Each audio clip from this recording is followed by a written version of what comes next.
Hi all, how are you? I hope you are doing well. This lesson is about the rate function, so please pay attention and don't forget to subscribe. Rate function. Hi again. This is the rate function. And how do we calculate the rate function?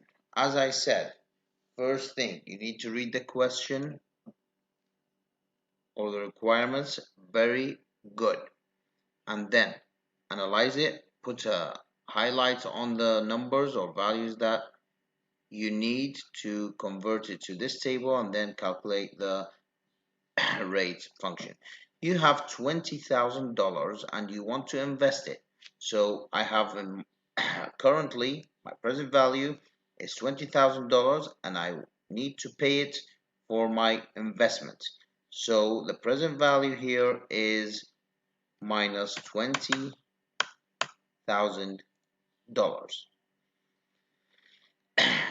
Invest it to become, because it's become, that means it's in future, to become $500,000, and in future that means the future value. So the future value is $500,000.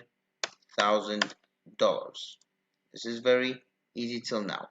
In 25 years, 25 years, life of investment, number of period is 25, and because this is year and monthly payments, these are not even, so I need to do something in the rate function to solve this problem. So my monthly payment is $200, and because we're going to pay it, it's going to be in minus as well, so the amount of payment will be $200. The interest is compound monthly at the beginning. This is going to be at the beginning. One is for the beginning. Now what do we need to do? First of all, this is going to be for a month. I'm going to calculate the rate for a month. So I'm going to write rate. And what do we have in rate? Number of period is life of investment, 25 years. To convert it to months, because our payments and installments are monthly, what do I need to do? Multiply by 12. This is optional. This 12 is optional. If you're going to see year and month, they are not even, you need to multiply it by 12 to make them both in months. If both of them are in month, you don't need to multiply the 12 here.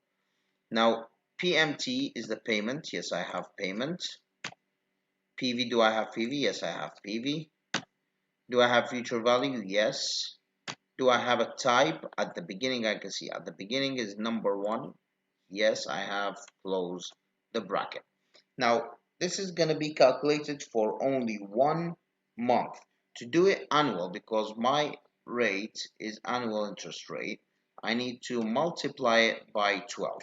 This 12 is used in every function, rate function that you're going to calculate for. So this one is a mandatory. You must write this 12, but this is optional. Now just press enter. I can see that my interest rate, or sorry, my annual interest rate is 10%. This is the rate function. This is the rate function. If you read this question very good, analyze it, convert it to a table, the rate function will be very easy to be calculated. I also have a lot of examples that I gave you in class or on Moodle. Now after the